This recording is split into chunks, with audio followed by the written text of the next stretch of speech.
28 डिसेंबर 2025 ही तारीख राज्यभरातील गांधीवादी आणि आंबेडकरवादी मतदारांच्या दृष्टीनं अत्यंत महत्त्वाची ठरली। लोकसभा असू देत किंवा विधानसभा अशा मोठ्या निवडणुकांमध्ये जे शक्य झालं नाही ते मुंबई महापालिका निवडणुकीच्या निमित्तानं शक्य झालंय आणि ते म्हणजे काँग्रेस आणि वंचित बहुजन आघाडी दोन्ही पक्ष सोबत आलेत। वंचित बहुजन आघाडी पूर्वी भारिप बहुजन महासंघ असताना काँग्रेस पक्षासोबत अनेक वेळा आघाडी झालेली पाहायला मिळाली, पण नजीकच्या काळात हे दोन्ही पक्ष एकत्र आल्याचं दिसलं नाही। पण आता वेळ अशी आली आहे की दोन्ही पक्षांना एकत्र येण्यावाचून पर्यायच नाहीये, कारण लढाई ही अस्तित्वाची आहे। एका बाजूला काँग्रेस वंचित, दुसऱ्या बाजूला ठाकरे बंधू आणि तिसऱ्या बाजूला भाजप आणि शिंदे सेनेची युती अशी तिरंगी लढत मुंबई महापालिकेत पाहायला मिळणार आहे। पण काँग्रेस आणि वंचित आघाडीचा दोन्ही पक्षांना खरंच काही फायदा होणार आहे का? ठाकरे बंधू आणि काँग्रेस आणि वंचित आघाडीचा भाजप सेनेला फायदा होईल? मुंबई महापालिकेतील या निवडणुकीची नक्की गणितं कशी असणार आहेत पाहूयात आजच्या टॉकिंग पॉइंट मधून। नमस्कार, मी शीतल आणि तुम्ही पाहताय द पॉलिटिक्स।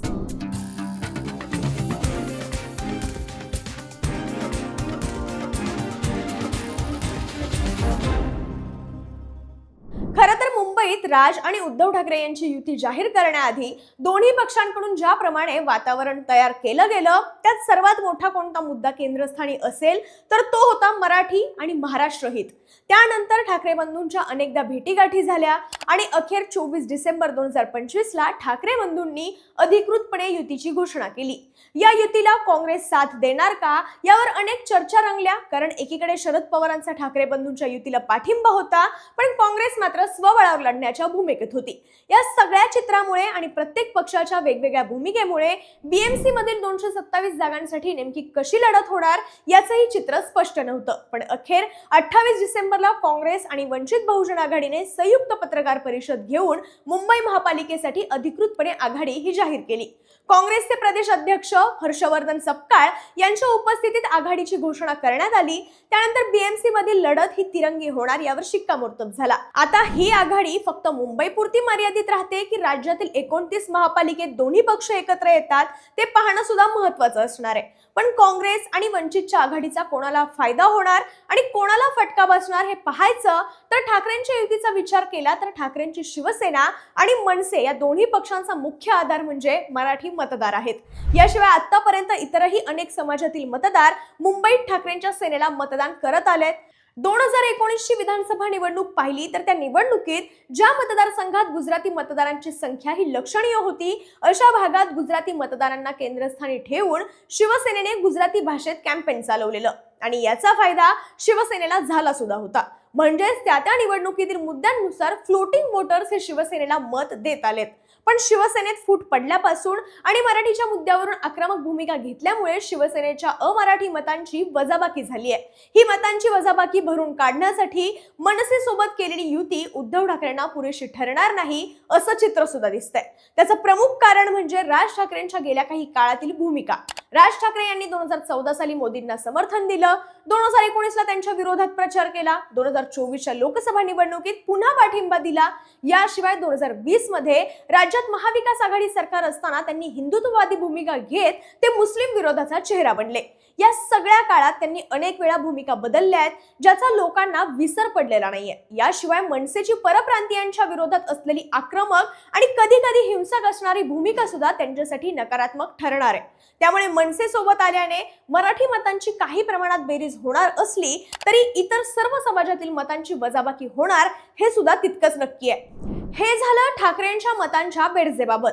आता काँग्रेस आणि वंचितच्या वोट बँक बाबत बोलायचं झालं तर काँग्रेस हा राष्ट्रीय पक्ष असल्यानं त्यांना सर्वच समाजातील मतं मिळतात, तरी मुस्लिम, दलित आणि परप्रांतीय हे काँग्रेसचे प्रमुख मतदार मानले जातात, तर दलित मतदार हे वंचितची वोट बँक समजले जातात।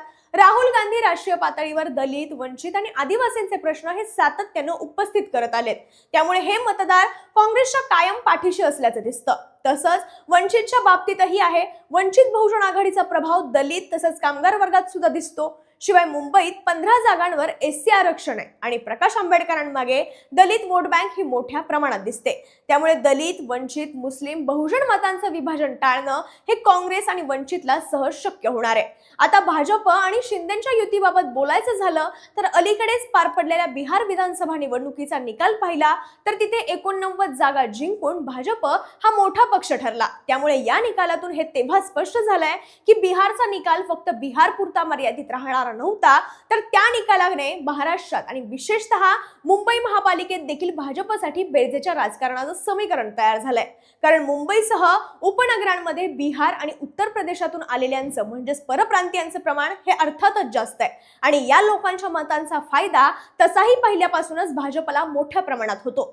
पण आता ही वोट बँक बिहार निकालामुळे आणखी स्ट्रॉंग झाली आहे। यासोबतच साधारणपणे 14% इतके गुजराती मतदार आहेत, तर जवळपास 14% हिंदी भाषिक मतदार देखील, आणि हे मतदार देखील काही प्रमाणात भाजपकडे झुकलेले आपण कायमच पाहिलंय। या व्यतिरिक्त मराठी भाषिक मतदार भाजपला मत देत नाही असंही म्हणून चालणार नाही, कारण विकास आणि हिंदुत्व या भाजपच्या पीचवर अनेक मराठी मतदार सुद्धा बॅटिंग करताना दिसतात। याशिवाय शिंदेची सेना सुद्धा भाजपच्या सोबत आहे, त्यामुळे यांच्याही पाठीशी मराठी मतदार असणारच आहे। म्हणजे एकीकडे परप्रांतीय मतांची बटोगे तो पिटोगे च्या नावाखाली एकजूट झाल्याचं पाहायला मिळू शकतं, तर दुसरीकडे विकास आणि हिंदुत्वाच्या नावाखाली मराठी मतांमध्ये देखील भाजप आणि सेना युती फूट पाडू शकते। आता वरील आघाडी आणि युतीची सर्व गणितं पाहिली तर असं लक्षात येईल की ठाकरे बंधूंनी प्रामुख्याने मराठी भाषेचा आणि मराठी अस्मितेचा मुद्दा हा केंद्रस्थान ठेवलाय।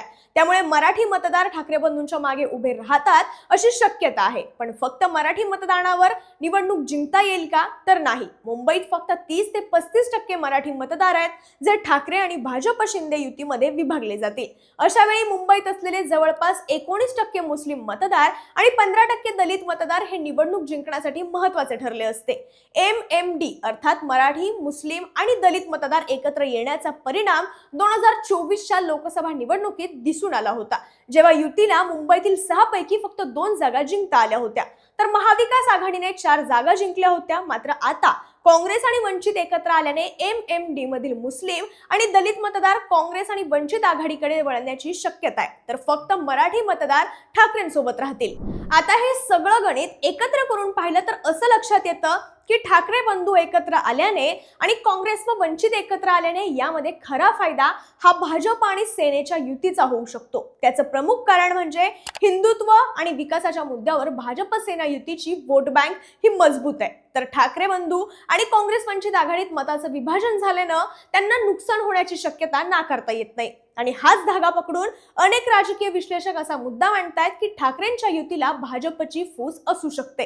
पण तुम्हाला काय वाटतं, मुंबईतील या युती आघाड्यांमुळे कोणाचा फायदा होऊ शकतो आणि कोणाला फटका बसू शकतो? कमेंट बॉक्समध्ये व्यक्त व्हा आणि द पॉलिटिक्सला सबस्क्राईब करायला विसरू नका।